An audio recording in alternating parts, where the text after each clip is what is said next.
Isa sa pinakaayaw ng mga amo dito sa Hong Kong ay yung mga kasambahay na mahina ang kokote o yung mahirap makaintindi.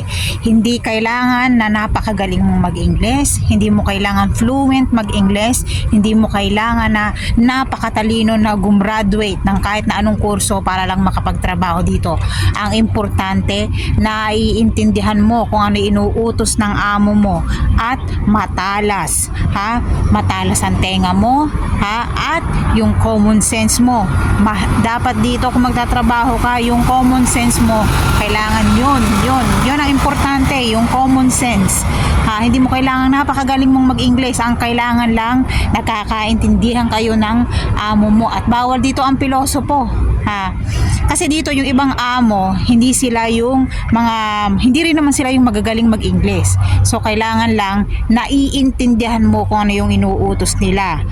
Sa una, maiintindihan ka ng mga amo mo kung medyo hindi mo nasusunod o hindi mo pa naiintindihan yung mga inuutos niya sa'yo. Pero pag medyo nagtagal-tagal ka na, mga 1 hanggang 2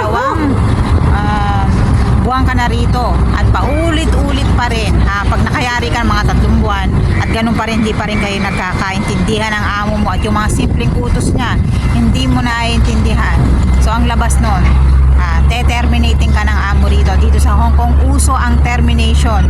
Okay? So ang kailangan lang dito, marunong kang makaintindi. Hindi mo kailangan napakatalino at napaka-fluent sa English, ha? Yung mga utos ng amo mo, naiintindihan mo. Yung mga